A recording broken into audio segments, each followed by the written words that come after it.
Hello.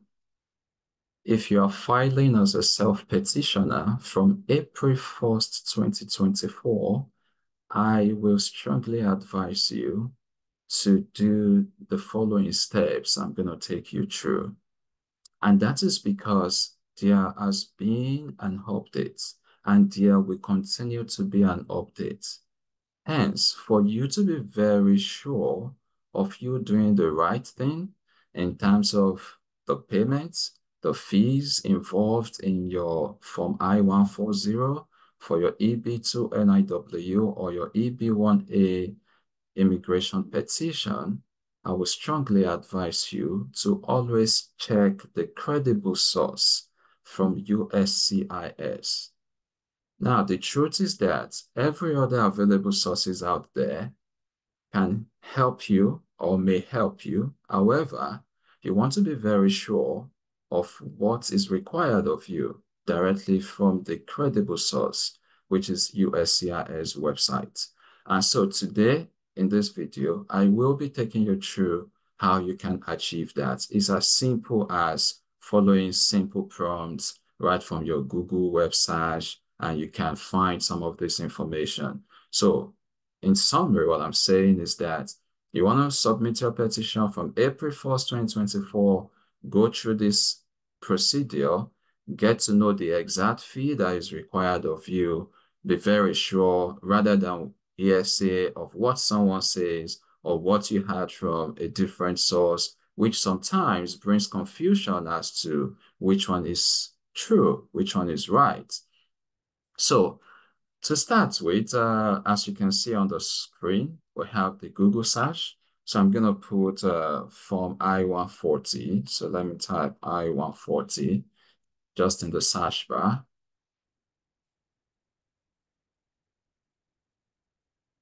And you can see the first search here is USCIS, and that is the official website of the United States Citizenship, Immigration and Service. So I can click on that.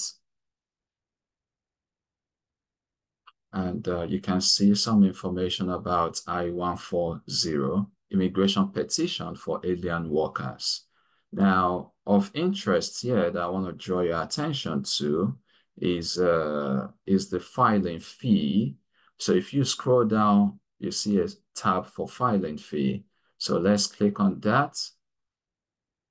And when you do that, you will see you can find the filing fee for Form I-140 by visiting our fee schedule page. So you can click on that, or if you go 4 paragraphs down, you will see another link for fee calculator. So I will strongly recommend this. So let's click on the fee calculator. And from the fee calculator page, you can see calculate your fees. What is the fee calculator? How does it work? Well, you also see select a form. Now, since for the EB2 NIW and the EB1A category, you will always fill Form I-140. So I will click on select a form and put the I-140 submit. And from that, you can see the general filing. And from the general filing, as you can see highlighted in the green color, paper filing fee, $715, plus additional fees if applicable. So as of when you are watching this video and you are doing this by yourself, you have to do this to ascertain that the fee is what it is that you want to pay for. So yeah, it's saying $715 plus additional fees if applicable. And that's where the main point is, if applicable. So we need to know if it applies to your category or not. I will also click, if I were you, on the additional fees. From the additional fees, now you can see Asylum program fee, $600. Asylum program fee if filing as a nonprofit, $0. Asylum program fee if filing as a small employer, $300. Ideally, as a self-petitioner, you would probably assume that all these doesn't apply to you. However, the narrative has changed because now from April 1st, 2024, it does apply to self-petitioners in the EB2 NIW or in the EB1A category. And how do we confirm this? We will go further to, and this is what I will always advise you to also do. When you are confused, there is a frequently asked question. So again, let me just go to USCIS, the official homepage. Well, for those that have an account, they can sign in. If you don't necessarily have an account, you can search our website, search the website. This is the official platform, which I strongly recommend. So in the search button, I can put FAQ, which is frequently asked question. And that's probably come up with some options. So you can choose the one that probably interests you, the one you're actually looking for to get some insights on responses to some pertinent questions that you do not have the correct answer for. And the one I'm interested in at this time is this first one, frequently asked questions on the USCIS fee rules, because this is one major new rule that people are kind of confused of. So if I click on that, let's see what it comes up with. Well, I'm not going to be reading all this final rule for you, but I just want to draw your attention to something. If you scroll down, you're probably going to see the category that belongs to you, what you are looking for. So in this case, for the scope of this video, I'm interested in employment-based forms and fees. So if we click on that, let's see what comes up. And there you go. You have some questions that can that have been answered and that can clear the air on certain concerns you may have. First is, let's briefly talk about, remember, in the fee calculator, we saw something about the asylum program fee. So let's go back to the frequently asked questions to see what does this really mean before we check some further details. The question here is, what is the asylum program fee and who pays it? The response, which I'm going to read verbatim, the asylum program fee is $600, is a new fee paid by employers who file either Form I-129, petition for non-immigrant worker, let me fast track that, or Form I-140, immigrant petition for alien worker, right? But if you read and stop here, you probably feel, well, it's just for employers. But remember that the category you are applying for is actually employment-based. However, there is now the category of for the employment-based second preference, which is the national interest waiver, which simply means you do not need an employer to do your filing. So it's a subcategory under the employment-based. And we also have the EB1A, which also means you do not need an employer to self-petition for an extraordinary ability category. Now, if you scroll down to, let me see, there is a particular question there. There is another question there, I think the second to the last in this subheading, which says, do self-petitioners, the point I'm highlighting right now, do self-petitioners and beneficiary owners also pay the asylum program fee? And if so, do they pay the full amount of $600? So here is what we're going to look at the response here. Remember that in the fee calculator, there is that of 600, there is that of 300. So from a credible source, what does it say? Response A, an individual self-petitioner, and that is you in the EB2 NIW or in the EB1A category because you are self-petitioning. So you, an individual self-petitioner, would pay the reduced asylum program fee of $300 when filing Form I-140.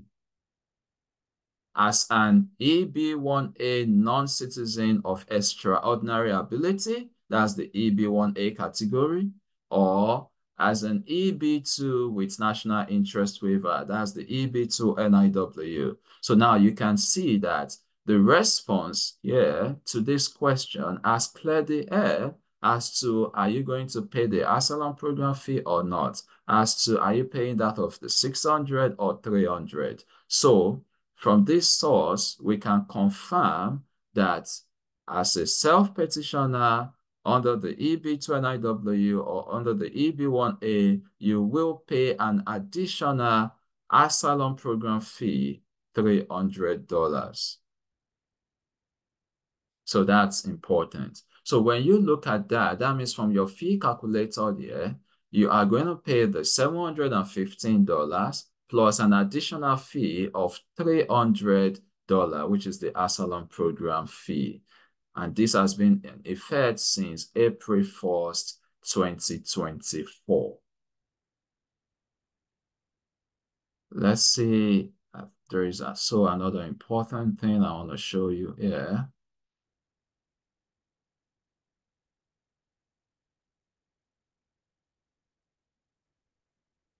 Right. So about the payment itself, which is something I want to explain to you. You recall that, well, there's a previous video on the payment type, using pay check, cashier check, using personal check, using money order or credit card. And what we have known before now is that when you pay the 700 fee, which was the initial fee, you paid separate from, for those that are doing the premium processing, paying now the $2,805, you also paid separately, not combined. So the question now is that, do you combine the 715 I-140 fee and that of the asylum program fee, 300? Do you combine them together? And in response to that, if you look at the second question under this asylum program fee, that says, how do I pay the asylum program fee?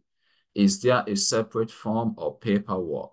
And let's look at the response. It says, A, payment of the asylum program fee does not require a separate form or paperwork. If you pay by check or money order, you should submit the asylum program fee separately. So which means it's the same way you guys have been doing it before. You pay for the Form I-140. If you are using money order, $715. You also pay separately the asylum program fee, $300 with a separate money order as well.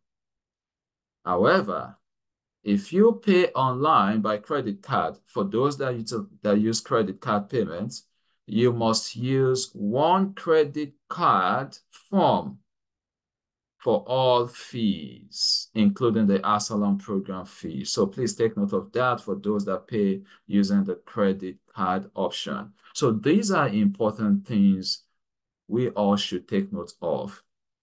Again, my simple advice to you is that when you want to file as a self-petitioner, beyond you asking people questions, beyond you watching different videos, including Prof. Dan tutorials video, right? Ensure you go online, a credible source from USCIS to make your confirmation. And that would be my candid advice to you all. And just to quickly point out something as well, let's go back to this Form I-140. I also want to show you all something quickly that has been a misconception as well in filling the form I-140. So let me click on that. And here you have the form. Again, it's available for free. You can just download it, fill it, and utilize it. Remember that it expires February 28th, 2026. So this is the one you should use. There's a separate video on how to fill this form. Check Prof. Dan tutorials on this Form I-140. But here is what I want to draw your attention to. on page 1 of 7, question number 6. Or let's start with other information, this section. Ideally, if you do not know, one is liable of making mistake under this session for EB2 NIW and EB1A self-petitioner.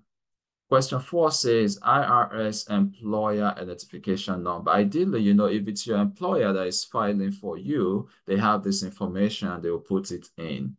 Then question 5 asks, are you a non-profit organization? I beg your pardon. Are you a non-profit organized as tax exempt or a governmental research organization? Of course, as a self-petitioner, if you are not, you click no. Question 6, which is my main point of interest, says, do you currently employ a total of 25 or fewer full-time equivalent employees in the United States, including all affiliates or subsidiaries of this company or organization?